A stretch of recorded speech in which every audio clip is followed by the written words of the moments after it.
नमस्कार दोस्तों, स्वागत है आप सभी का आपके अपने इस YouTube चैनल कौशल्स क्लासेस में।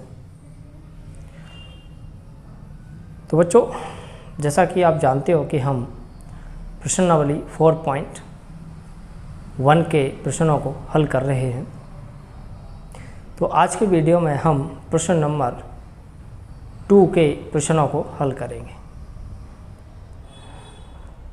तो चलिए चलते हैं। सबसे पहले हम प्रश्न नंबर 2 को पढ़ते हैं, उसके बाद हम उसको हल करेंगे। देखिए, क्वेश्चन नंबर 2 जो है वो किस प्रकार से दिया है। निम्न स्थितियों को द्विघात समीकरणों के रूप में निरूपित कीजिए। अब प्रश्न नंबर 2 का पहला प्रश्न है। एक आयताकार भूखंड का क्षेत्रफल 528 मीटर स्क्वायर है। क्षेत्र की लंबाई चौड़ाई के दुगने से 1 अधिक है। हमें भूखंड की लंबाई और चौड़ाई ज्ञात करनी। देखिए बच्चों, यहाँ पर हमें ना तो ये पता कि भूखंड की लंबाई कितनी है और ना ये पता कि भूखंड की चौड़ाई कितनी है। तो हम क्या करेंगे भाई, मान लेंगे। माना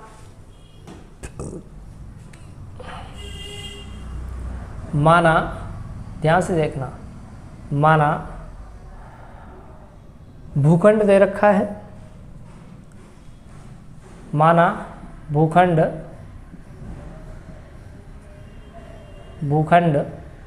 की चौड़ाई, ठीक है बेटो। तो हमने चौड़ाई कितनी मान ली, x, ठीक है। तथा भूखंड की लंबाई में वो क्या कह रहा है कि जो चौड़ाई है उसके दुगने से 1 ज़्यादा है, ठीक है बच्चों। तो चौड़ाई हमने x मानी है, इसका दुगना करेंगे तो 2x हो जाएगा और 1 ज़्यादा है यानी कि 1 जोड़ दिया, ठीक है बच्चों।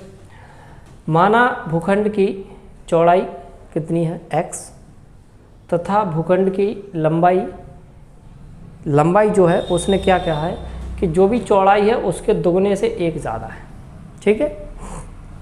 अब आगे चलते हैं। अब चूंकि बच्चों ये आयताकार भूखंड है और इसका क्षेत्रफल हमें दे रखा है। देखिए ध्यान से, हमें क्षेत्रफल दे रखा है कितना, समझना ध्यान से। क्षेत्रफल हमें दे रखा है कितना, 528। ये हमें प्रश्न में दे रखा है, ठीक है बच्चों। अब आयताकार भूखंड का क्षेत्रफल होता है लंबाई गुणित चौड़ाई। है ना, क्या होता है भाई, लंबाई और गुणित चौड़ाई, ठीक है बच्चों, बराबर 528। अब हम लंबाई की बात करें तो भाई कितना है, 2x + 1, और चौड़ाई की बात करें तो x बराबर कितना है, 528, ठीक है। x का इसमें गुणा करेंगे 2x², x का 1 में करेंगे तो x बराबर 528, ठीक है बच्चों। ये 2x² + x, इसको इधर लेके आएंगे तो ये माइनस का हो जाएगा 528, बराबर क्या हो गया, 0। तो बच्चों ये जो समीकरण आ चुका है, इस समीकरण से हम आयताकार भूखंड की लंबाई और चौड़ाई निकाल सकते हैं। लेकिन हमें यहाँ पर आयताकार भूखंड की लंबाई और चौड़ाई नहीं निकालनी है, हमें सिर्फ यहीं तक हल करना है, ठीक है। हमें सिर्फ यहीं तक हल करना है, क्योंकि क्वेश्चन में पूछा गया है कि निम्न स्थितियों को द्विघात समीकरणों के रूप में निरूपित कीजिए। तो देखो, हमने इसको द्विघात समीकरण के रूप में निरूपित कर दिया, ठीक है बच्चों। तो हमें इसको यहीं तक हल करना था, ठीक है। तो ये हमारा प्रश्न नंबर 2 जो है, 2 का जो पहला है वो कंप्लीट हो चुका है, राइट। उम्मीद करता हूँ कि आपको ये प्रश्न समझ में आ चुका होगा, राइट। तो चलिए चलते हैं और अब हम प्रश्न नंबर 2 का दूसरा प्रश्न हल करते हैं। चलिए बच्चों, तो अब हम प्रश्न नंबर 2 का दूसरा प्रश्न सॉल्व करने जा रहे हैं। तो सबसे पहले हम प्रश्न को पढ़ते हैं, उसके बाद हम उसको हल करेंगे। दो क्रमागत धनात्मक पूर्णांकों का गुणनफल 306 है, हमें पूर्णांकों को ज्ञात करना है।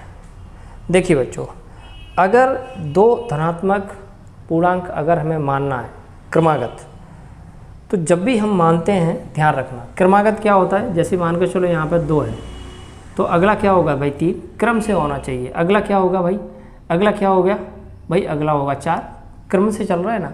तो यहाँ पर हमें जो पूर्णांक है वो पता नहीं है, तो हम क्या करेंगे भाई, देखो हम क्या करेंगे मान लेंगे। तो जैसे हमने पहला x माना तो अगला क्या होगा x + 1। देखो यहाँ पर अगला 2 है तो अगला क्या हो गया 2 + 1, राइट। तो क्रमागत अगर हमें पूर्णांक मानना है तो क्या मानेंगे x और x + 1, ठीक है बच्चों। अब देखिए तो हम क्या करेंगे, माना पहला पूर्णांक, समझना बच्चों ध्यान से, माना पहला पूर्णांक कितना है भाई x, तथा दूसरा पूर्णांक कितना मानेंगे x + 1, ठीक है बच्चों। पहला पूर्णांक हमने मान लिया x और दूसरा क्या हो गया x + 1, ठीक है बच्चों। अब चूँकि प्रश्न में क्या बोला गया है कि इनका जो गुणनफल है वो दे रखा है 306, ठीक है। तो पहला पूर्णांक और इनटू दूसरा पूर्णांक का गुणनफल कितना दिया है भाई हमारे पास 306। तो देखो यहाँ पर मैं कहता हूँ पहला पूर्णांक, देखो पहला पूर्णांक इनटू दूसरा पूर्णांक बराबर हमें दे रखा है 306। पहले पूर्णांक की अगर मैं बात करूं तो पहला पूर्णांक हमारा कितना है बच्चों x, दूसरा पूर्णांक कितना है हमारा x + 1 और बराबर हमारे पास दिया है 306, ठीक है बच्चों। अब आगे हम क्या करेंगे, x का x में गुणा करेंगे तो x² और x का 1 में करेंगे तो x बराबर कितना है 306, ठीक है बच्चों।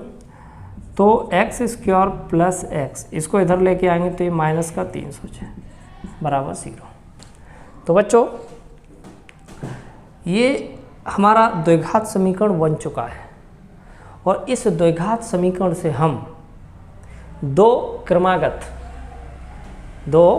धनात्मक पूर्णांक हम निकाल सकते हैं इस द्विघात समीकरण की सहायता से, लेकिन हमें निकालने की ज़रूरत नहीं है। क्यों? क्योंकि प्रश्न में यहीं तक पूछा है कि भाई द्विघात समीकरण को निरूपित कीजिए, तो हमने द्विघात समीकरण निरूपित कर दिया, ठीक है बच्चों।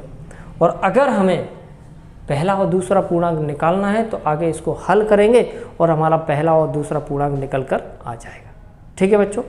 तो यहाँ पर हमारा प्रश्न नंबर 2 का दूसरा प्रश्न कंप्लीट होता है, राइट। तो बच्चों अब हम मिलेंगे नेक्स्ट वीडियो में जिसमें हम इससे आगे के प्रश्नों को हल करें। तब तक के लिए जय हिंद, जय भारत।